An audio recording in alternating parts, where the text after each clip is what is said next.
Phone ہاتھ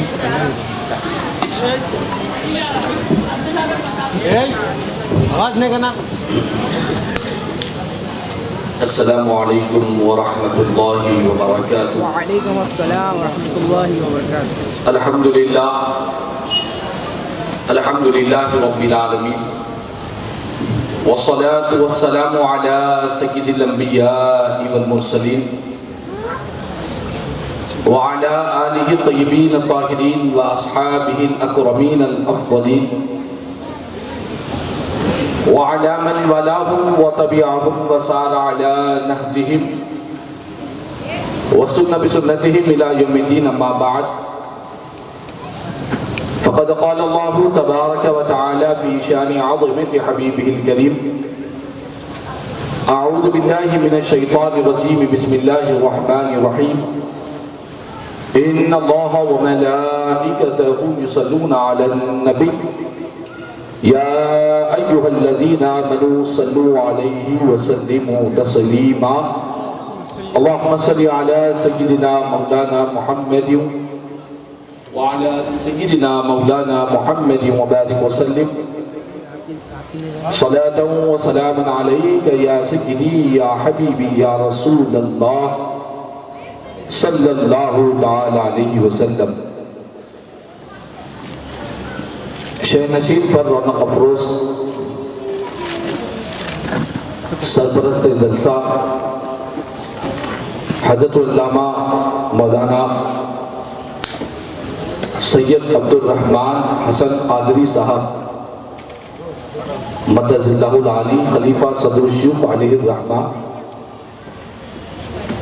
و جمیع فیض رسالت معاب کمیٹی کے منتظمین اور جمیع حاضرین و سامعین و ناظرین، پس پردہ سماعت فرمانے والی عزت مآب خواتین، آئیے چھٹویں امام اعظم کانفرنس کے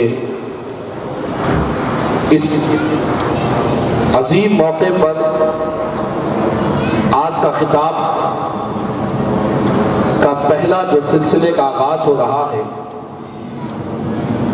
ہم اور آپ مل کر انتہائی عقیدت اور محبت کے ساتھ حضور آقا نامدار سرور کون مکہ سارے عالمین کے مختار، مدینے کے تاجدار، مکے کے سردار، سید الابرار، جن کی رفتار سبحان الذی اسرا، جن کی گفتار وما ينطق عن الهوى، جن کی رفعت و بلندی ورفعنا لك ذکرک، جن کے رخ زیبا والضحیٰ، جن کی زلف عنبری واللیل اذا سجا، جن کا قول مقدس وقیل، جن کی حیات مبارک لعمرک، اللہ کے حبیب، انبیاء کے خطیب، زخم خوردہ انسانیت کے طبیب، حضور سیدنا احمد مجتبی محمد مصطفیٰ صلی اللہ تعالی علیہ وسلم کی بارگاہ میں ایک مرتبہ محبت اور عقیدت کے ساتھ بآواز بلند درود و سلام کا نذرانہ پیش کر لے. اللہم صلی علی سیدنا مولانا محمد وعلی آل سیدنا مولانا محمد وبارک وسلم صلاة و سلاما علیک یا سیدی یا حبیبی یا رسول اللہ صلی اللہ تعالی علیہ وسلم. سب سے پہلے آج کے اس عظیم الشان چھٹویں سالانہ امام اعظم کانفرنس کے انعقاد پر فیض رسالت معاب کمیٹی کے تمام منتظمین، ذمہ داران کو دل کی گہرائیوں سے مبارکباد پیش کرتا ہوں کہ الحمدللہ اس محلے میلاد روڈ پر فیض رسالت معاب کمیٹی کے جو خدمات ہیں اور ان کی جو محنتیں، جو قد و کاوشیں ہیں، کافی ایام سے، کافی ہفتوں سے اس پر محنتیں چل رہی تھی اللہ کے فضل و کرم سے آج الحمدللہ اس کانفرنس کا انعقاد عمل میں آیا ہے۔ آج کا جو عنوان مجھے دیا گیا ہے، جدید مسائل کے حل کے لیے فقہ کی ضرورت، اس عنوان کو سمجھنے کے لیے آپ تمام حاضرین اور سامعین اکرام سے یہ بات عرض کروں گا کہ اپنے ذہن اور دل و دماغ کو مکمل طور پر جلسہ گاہ میں اور خطاب پر آپ اپنی پوری توجہ مبذول کریں، پوری توجہ کے ساتھ سنیں گے تو یہ مسئلہ، یہ موضوع آپ کو سمجھ میں آئے گا، چونکہ یہ موضوع انتہائی حساس موضوع ہے اور انتہائی سمجھنے والا موضوع ہے اور عام موضوع نہیں ہے، بلکہ اس پر ہمیں خاص اپنی توجہات کو برقرار رکھنا ضروری ہے۔ تو آپ تمام حضرات پہلے اس بات کا عہد کریں کہ جو بھی بات بیان کی جائے گی آپ پوری توجہ کے ساتھ سماعت فرمائیے، سنائیں، توجہ کے ساتھ سماعت فرمائیے نا انشاءاللہ۔ ایک مرتبہ درود پاک پڑھیں، اللہم صلی علی سیدنا مولانا محمد وعلی آل سیدنا مولانا محمد وبارک وسلم، صلاة و سلام علیک یا سیدی یا حبیبی یا رسول اللہ صلی اللہ تعالی علیہ وسلم۔ سب سے پہلے ہمیں یہ بات سمجھنے کی ضرورت ہے، یہ جو فقہ ہے، یہ فقہ کہتے کسے ہیں؟ فقہ کے معنی کیا ہے؟ آج فقہ کے نام پر بہت سے لوگ گمراہی اور بدعقیدگی کا شکار ہے، جہالت اور ضلالت کا شکار ہے، اور فقہ کے متعلق مختلف باتیں کرتے ہیں، لیکن آپ کو قرآن و حدیث کی روشنی میں یہ بات بتلاؤں کہ فقہ یہ کوئی نئی چیز کا نام نہیں ہے دین میں اور اسلام میں، بلکہ فقہ قرآن اور حدیث کے لب لباب اور خلاصے کا نام ہے۔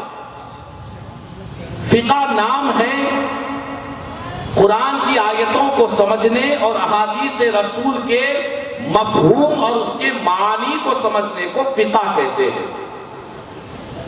جب تک قرآن کی آیت نہیں سمجھیں گے، حدیث رسول کو نہیں سمجھیں گے، تب تک ہمیں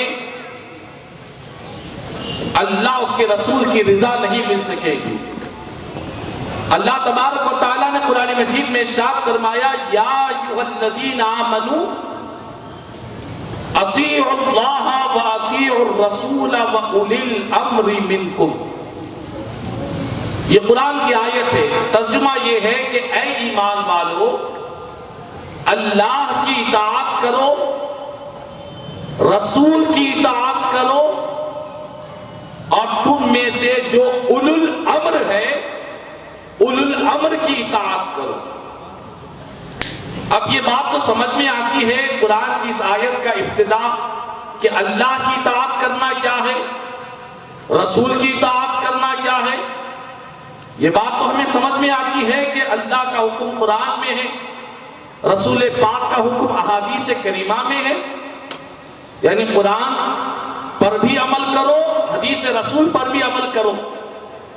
یہ بات تو بالکل واضح ہے، لیکن قرآن کی آیت کہتی ہے کہ اللہ کی اطاعت کرو، رسول کی اطاعت کرو، اور تم میں سے جو اولو الامر ہے ان اولو الامر کی بھی اطاعت کیا کرو۔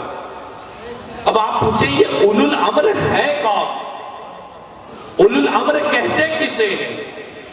تو یاد رکھ لیں، قرآن کی اس آیت کو سمجھنے کے لیے ہمیں پریشان ہونے کی ضرورت نہیں ہے کہ اولو الامر سے کون لوگ مراد ہے، ہمیں پریشان ہونے، فکر مند ہونے کی ضرورت نہیں ہے۔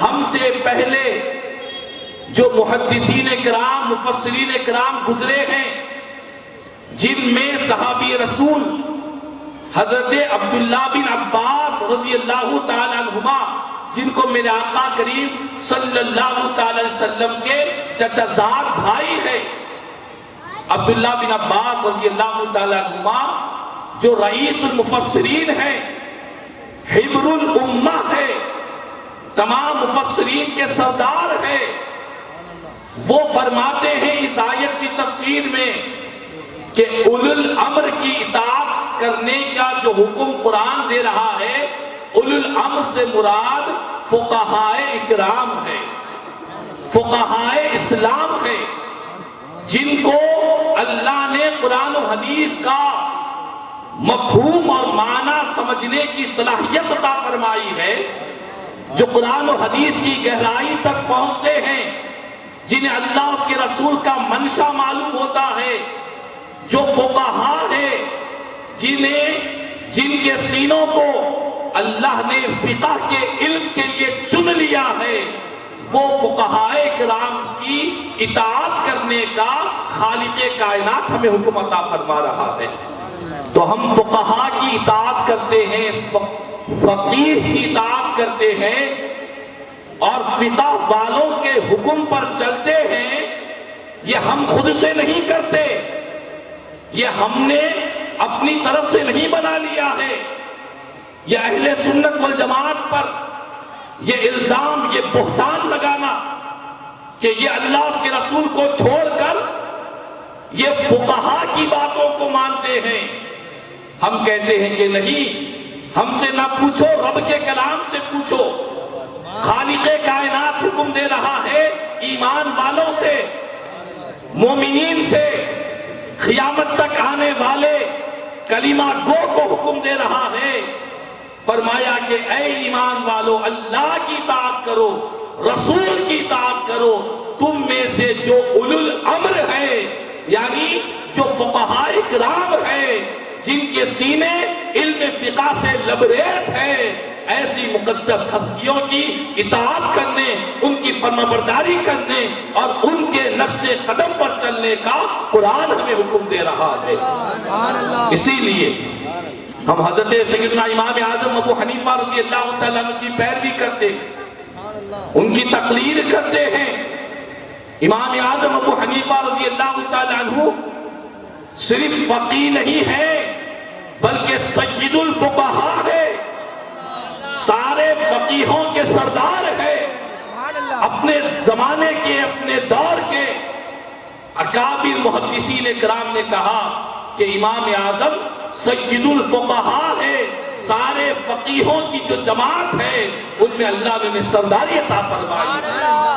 اسی لیے فقہا کی اطاعت کرنے کا اللہ تعالیٰ قرآن میں حکم دے رہا ہے، اولو الامر کی اطاعت کرو۔ اور اولو الامر سے مراد کون ہے؟ حضرت ابن عباس رضی اللہ تعالیٰ عنہ، حضرت حسن بصری رحمت اللہ تعالیٰ علیہ، حضرت مجاہد رحمت اللہ تعالیٰ علیہ، جلیل القدر اکابر مفسرین کرام نے اور جلیل القدر مفسرین نے اپنی کتب تفاسیر میں یہ بات بالکل واضح انداز میں لکھ دیا کہ اولو الامر سے مراد فقہائے کرام ہے، ان کی اطاعت کرنے کا اللہ تعالیٰ حکم عطا فرما رہا ہے۔ اور ان کی اطاعت کیا ہوگی؟ ان کی اطاعت قرآن و حدیث کے ہٹ کر نہیں ہوگی۔ وہ جو حکم دیں گے قرآن اور حدیث کے خلاف میں نہیں دیں گے، بلکہ قرآن و حدیث کو سمجھنا یہ حرکت و ناقص کا کام نہیں ہے۔ شیخ الاسلام عارف باللہ عاشق رسول اللہ امام محمد انبار اللہ فاروقی فضیلت جنگ حضور بانی جامع دامع علیہ رحمت و رضوان فرماتے ہیں کہ ہر انسان کے اندر اتنی صلاحیت، اتنی قابلیت، اتنی استعداد نہیں ہے کہ وہ قرآن سے، حدیث سے نئے نئے مسائل، اپنے روزمرہ کے مسائل کو حل کر سکے۔ ہر ایک میں اتنی طاقت و قوت نہیں ہوتی، یہ انہی لوگوں میں ہوتی ہے جن پر اللہ تعالیٰ خصوصی کرم فرمایا کرتا ہے۔ یہ بات میں نہیں کہہ رہا ہوں، صحیح بخاری شریف کی حدیث پاک ہے، میرے اور آپ کے آقا امام الانبیاء گنبد خضراء کے مکین رحمت للعالمین صلی اللہ علیہ وسلم نے فرمایا من یرید اللہ بہ خیرا یفقہہ فی الدین وانما انا قاسم واللہ یعطی. یہ حدیث پاک صحیح بخاری شریف میں ایک نہیں دو نہیں 7 مرتبہ یا اس سے زائد یہ حدیث پاک صحیح بخاری میں چمک رہی ہے روشن ستاروں کی طرح. میرے آقا نے فرمایا کہ جب اللہ تعالیٰ کسی بندے کے ساتھ خصوصی بھلائی کا ارادہ فرماتا ہے، کسی بندے کے ساتھ خصوصی بھلائی کا رب تعالیٰ ارادہ فرماتا ہے تو فرمایا اس کو دین میں فقہ کی دولت عطا فرماتا ہے. دین میں فقہ کی دولت کا مطلب یہ ہے کہ دین کی سمجھ عطا فرماتا ہے. دین کو سمجھنے، قرآن و حدیث کے معنی کو، مفاہیم کو، مطالب کو سمجھنے کی صلاحیت عطا فرماتا ہے، جس کے ساتھ اللہ تعالیٰ خصوصی بھلائی کا ارادہ فرماتا ہے. اور جس کے پاس قرآن و حدیث کی سمجھ رکھنے والے کو فقیہ کہتے ہیں.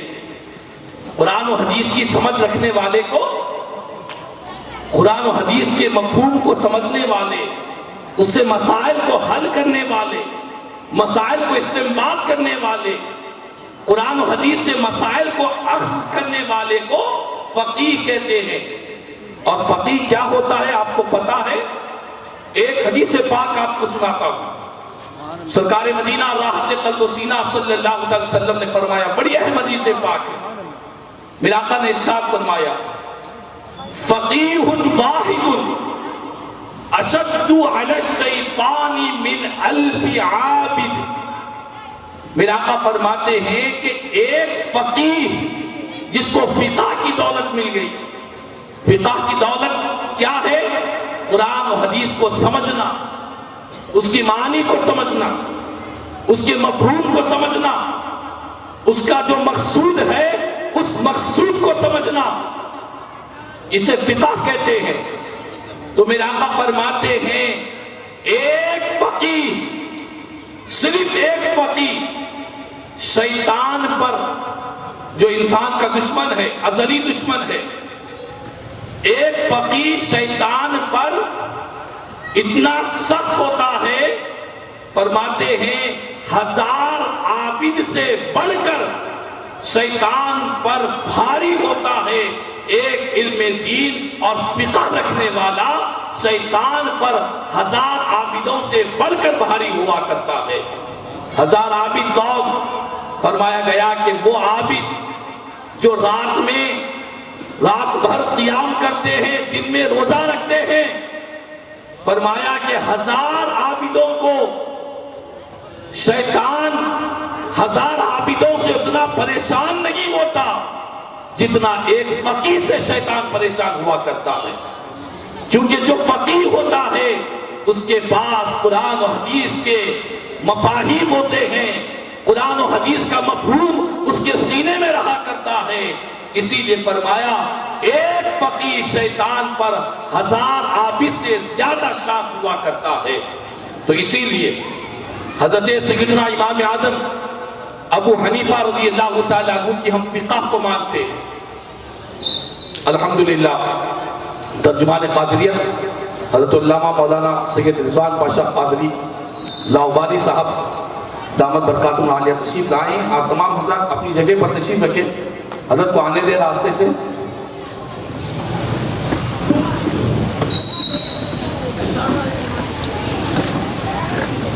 آپ تمام حضرات اپنی جگہوں پر بیٹھ جائیں، تشریف رکھیں. نعرہ تکبیر، اللہ اکبر، نعرہ تکبیر، اللہ اکبر، نعرہ رسالت، نعرہ رسالت. ایک مرتبہ درود پاک پڑھ لیں. اللہم صلی علی سیدنا مولانا محمد وعلی آل سیدنا مولانا محمد مبارک وسلم. صلاة و سلام علیک یا سیدی یا حبیبی یا رسول اللہ صلی اللہ تعالی علیہ وسلم. تو معزز حاضر محترم سامعین کرام، فقہ کی جو اہمیت ہے رسول پاک علیہ السلام نے ارشاد فرمایا ان لکل شیء دعامۃ وَدِعَامَةَ هَذَا الدِّينِ الْفِقْهِ۔ میرے آقا فرماتے ہیں کہ ہر چیز کی ایک بنیاد ہوتی ہے، ہر چیز کی ایک بنیاد ہوتی ہے، اس بنیاد پر ہر چیز ٹکی ہوئی رہتی ہے، بنیاد ہٹ گئی وہ چیز بھی نیچے گر جاتی ہے۔ میرے آقا فرماتے ہیں ہر چیز کی ایک بنیاد ہے، اور اس دین کی جو بنیاد ہے وہ فقہ پر رکھی گئی ہے، فقہ اس دین کی بنیاد ہے، میرے آقا کریم صلی اللہ علیہ وسلم نے فرمایا ہے۔ تو معلوم یہ ہوا کہ فقہ قرآن و حدیث کے مسائل کو سمجھنا، اس کے مفہوم کو سمجھنا، یہ ہر کس و ناکس کا کام نہیں ہے، بلکہ حضور بانی جامع دامع علیہ رحمت و رضوان نے یہاں تک پیاری بات بیان فرمائی کہ دیکھو حدیث پاک پر دو طریقے کے علوم ہوا کرتے ہیں حدیث پاک کے حوالے سے۔ فرماتے ہیں کہ ایک روایت حدیث ہے اور ایک درایت حدیث ہے۔ روایت حدیث کا مطلب یہ ہے کہ روایت حدیث رسول پاک کی احادیث کے الفاظ کی حفاظت کرنا، حضور کے جو احادیث ہے اس کے جو اسناد کا جو سلسلہ ہے ان اسناد کی حفاظت کرنا، یہ کس کا کام ہے؟ یہ محدثین کرام کا کام ہے۔ محدثین کرام کیا کرتے ہیں؟ حضور بانی جامع دامع علیہ رحمت و رضوان فرماتے ہیں کہ محدثین کرام حدیث کے الفاظ کی حفاظت کرتے ہیں اور راویوں کے متعلق جرح و تعدیل کرتے ہیں کہ راوی عادل ہے، ثابت ہے، حدیث صحیح ہے، ضعیف ہے۔ یہ حکم لگانا یہ کس کا کام ہے؟ یہ محدثین کرام کا کام ہے، اور محدثین بھی قابل احترام ہے، رسول پاک کی حدیث کو سنتے ہیں، جمع کرتے ہیں، یاد کرتے ہیں، اس میں جرح و تعدیل کرتے ہیں، یہ محدثین کرام کا کام ہے۔ لیکن حدیث پاک کا یہ تو ظاہر ہوا، لیکن حدیث پاک کو سمجھنا، رسول پاک کی حدیث کا جو مفہوم ہے، جو منشا ہے، تاجدار کائنات صلی اللہ تعالی وسلم نے حدیث پاک جو بیان فرمائی ہے اس کا اصل مفہوم کیا ہے، یہ مفہوم کو سمجھنا یہ محدثین کا کام نہیں، یہ فقہاء کرام کا کام ہے۔ فقہاء حدیث کو سمجھتے ہیں، اس سے معنی نکالتے ہیں، مفہوم نکالتے ہیں۔ مثال کی طور پر ایک مختصر سی حدیث پاک ہے، انما الاعمال بالنیات، مشہور حدیث پاک ہے، ہمارے گھر کے بچوں کو یاد ہے کہ تمام اعمال کا دار و مدار نیتوں پر ہے۔ یہ حدیث پاک تو ہے، لیکن اس حدیث سے کیا کیا مسائل نکلتے ہیں؟ حدیث پاک دیکھنے میں آدھی سطر کی معلوم ہوتی ہے، لیکن فقہاء کرام نے جن کے سینے فقہ سے مالا مال ہے، انہوں نے اس آدھی سطر کی حدیث پاک سے ایسا فیض حاصل کیا کہ انہوں نے ہزاروں صفحات اس حدیث پاک پر لکھ دیے ہیں۔ اس کی تصریحات، اس کی توضیحات، اس ایک حدیث کے جملے کے اندر ایک سمندر چھپا ہوا ہے، اور اس سمندر کو ہر کوئی نہیں جانتا، وہی لوگ جانتے ہیں جن کے سینوں کو اللہ نے فقہ کے علم سے مالا مال فرمایا ہے۔ جو فقیہ ہوتے ہیں اس سمندر کی گہرائی میں پہنچتے ہیں، اس سمندر سے غوطہ زن رکھنے کی صلاحیت رکھتے ہیں۔ ویسے فقہاء کرام ایک ایک حدیث پاک پر سینکڑوں کی تعداد میں صفحات پر صفحات لکھ دیا کرتے ہیں۔ تو فرمایا حدیث کو پڑھنا اور ہے، حدیث پاک کو یاد کرنا اور ہے، حدیث پاک کے الفاظ کی حفاظت کرنا اور ہے، لیکن حدیث پاک کے مفہوم کو سمجھنا، رسول پاک کے فرامین کا مقصد سمجھنا، یہ کسی اور کا کام نہیں ہے، یہ فقہاء کرام کا کام ہوا۔ حدیث پاک کے مفہوم کو وہ سمجھا کرتے ہیں۔ ایک حدیث پاک ہے جامع ترمذی شریف، ابو داؤد، سنن دارمی اور بیہقی کی حدیث پاک ہے۔ نبی پاک علیہ السلام نے فرمایا نصر اللہ عبدا سمع مقالتی فحفظها ووعاها ثم اداها۔ میرا آقا فرماتے ہیں کہ اللہ تعالیٰ اس بندے کے چہرے کو تر و تازہ رکھے، اس بندے کو خوشحال رکھے جو میری حدیث کو سنا کرتا ہے، اسے یاد کرتا ہے، اپنے سینے میں محفوظ رکھتا ہے اور دوسروں تک اسے پہنچا دیا کرتا ہے۔ اس حدیث پاک کی ابتدائی یہ جو جملے ہیں، اس سے محدثین کی عظمت معلوم ہوتی ہے کہ محدثین کرام حضور کی احادیث کو سنتے ہیں، یاد کرتے ہیں، سینے میں محفوظ رکھتے ہیں اور پھر دوسروں کو پہنچا دیا کرتے ہیں۔ لیکن آگے میرے آقا فرماتے ہیں یہ تو محدثین کا کام ہوا، آگے کا کام کیا ہے؟ میرے آقا فرماتے ہیں فَرُبَّ حَامِلِ فِقْهٍ غَيْرُ فَقِيهٍ وَرُبَّ حَامِلِ فِقْهٍ إِلَى مَنْ هُوَ أَفْقَهُ مِنْهُ۔ یہ میرے آقا فرماتے ہیں کہ بہت سے وہ لوگ جن کے سینوں میں حدیث تو یاد رہتی ہے لیکن ان کو حدیث پاک کا مفہوم کیا ہے، اس کا منشا کیا ہے، منشاء مصطفیٰ کیا ہے، اس بات کا علم انہیں نہیں ہوا کرتا ہے۔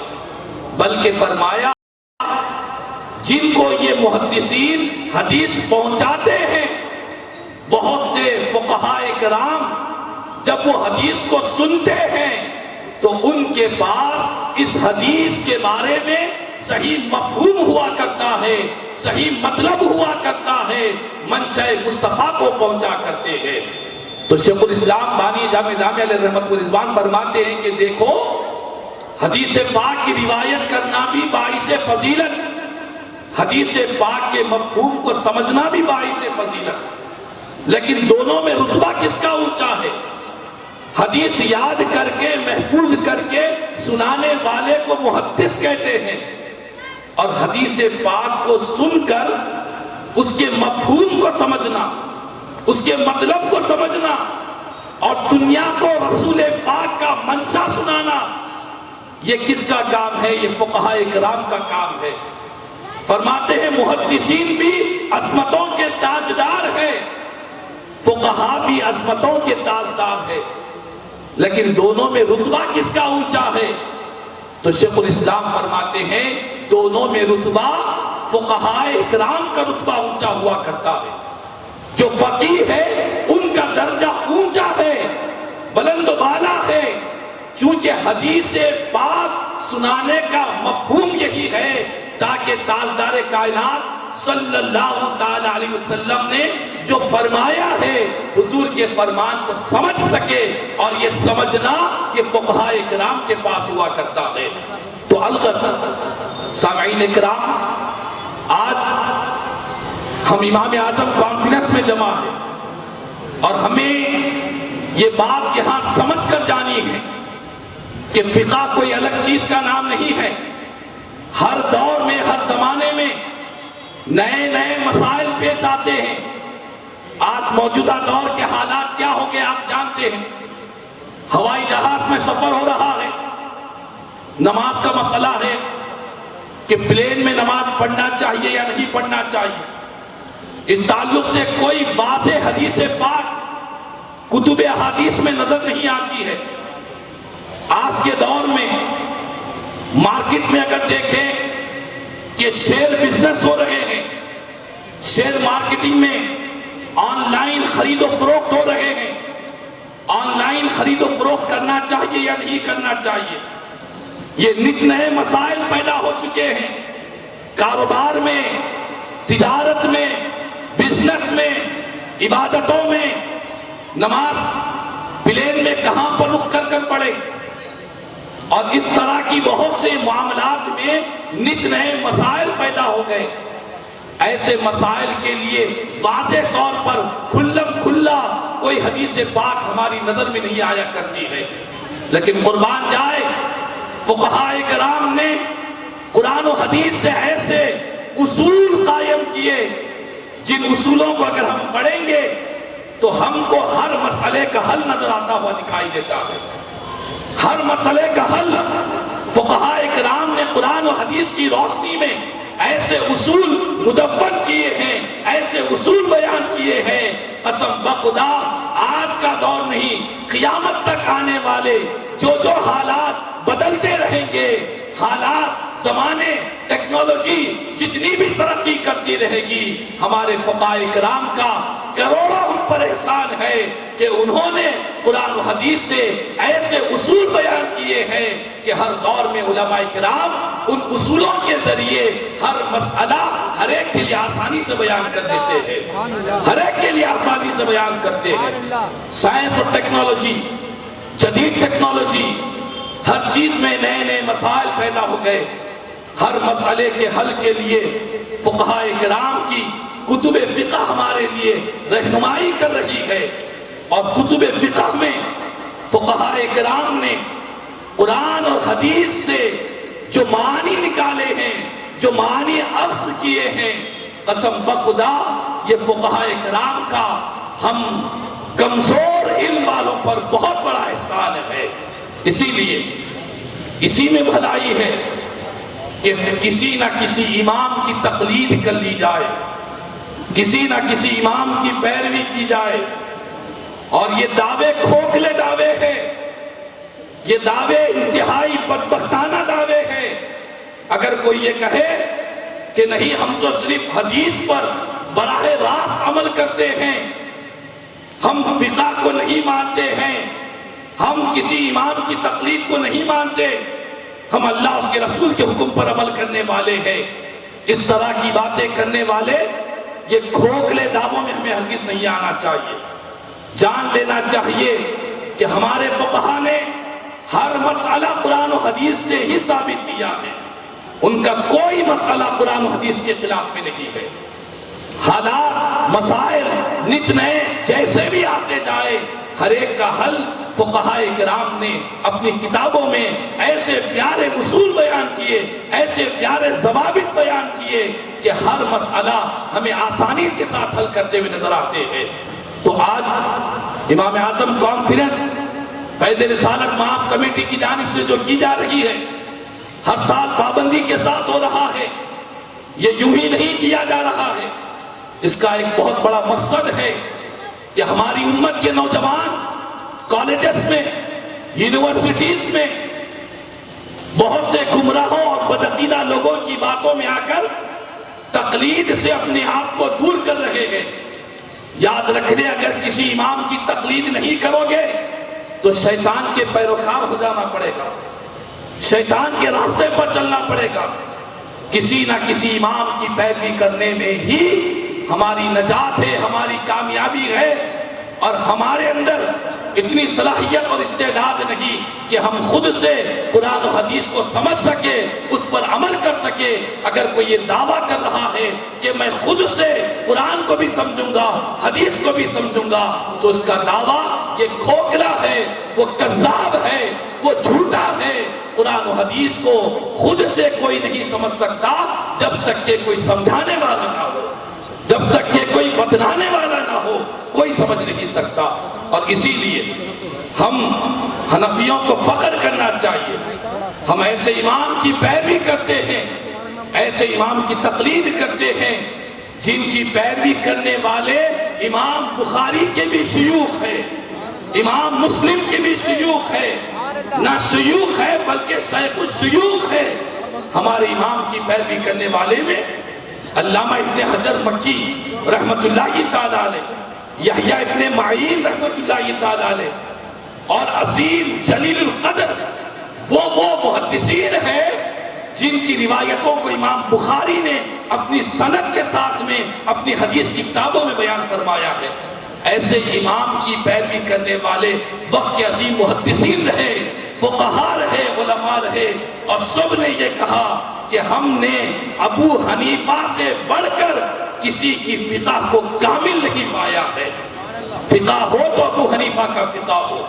تو بہرحال قابل مبارکباد ہے تمام حاضرین سامعین کرام اور جید علماء کرام کے مزید کتابات آپ کو سماعت کرنا ہے، اطمینان کے ساتھ آپ تشریف رکھیں۔ آج کی رات امام اعظم ابو حنیفہ رضی اللہ تعالیٰ عنہ کی 2 تاریخ کو، شعبان کی 2 تاریخ کو آپ کا وصال مقدس ہوا، اور الحمدللہ آج جس رات میں ہم یہاں جمع ہیں، آج کی رات سے ہی شعبان المعظم کی 2 تاریخ لگ چکی ہے، اور یہ ہمارا ایمان کہتا ہے۔ ابھی ہمارے محترم میر سعادت علی صفوان بندر نوازی صاحب نے کہا کہ دیکھیے میں تو کہتا ہوں کہ امام اعظم کا فیضان یہاں پر جاری رہے گا، ان کی نگاہ خاص یہاں پر رہے گی۔ وہ امام اعظم جن سے فیض پانے والوں میں اولیاء بھی ہے، علماء بھی ہے، محدثین بھی ہے، فقہاء بھی ہے، جو سید الفقہاء ہے، وہ امام اعظم ابو حنیفہ رحمۃ اللہ تعالی علیہ کا وصال مقدس کی تاریخ 2 تاریخ میں ہم جمع ہیں۔ اطمینان سے رہے، علماء کرام کے قیمتی خطابات سماعت کرتے رہیں۔ اللہ تعالیٰ سے دعا ہے اللہ تعالیٰ اس فیض رسالت مآب کمیٹی کی اس خدمات کو اپنی بارگاہ میں قبول فرما لے، اور امام اعظم کانفرنس سے امت کو اور ملت کو بہترین عظیم پیغام حاصل کرنے کی توفیق عطا فرمائے، اور فیضان امام اعظم ابو حنیفہ رحمۃ اللہ تعالی علیہ ہم سب پر جاری و ساری فرما دے۔ جو کچھ بھی کہا جائے گا، سنا جائے گا، مولا تعالیٰ کہنے سننے سے زیادہ ہم سب کو عمل کی توفیق عطا فرمائے۔ آمین ثم آمین۔ الحمدللہ رب العالمین وما علینا الا البلاغ المبین۔ سبحان اللہ۔ یہ تھے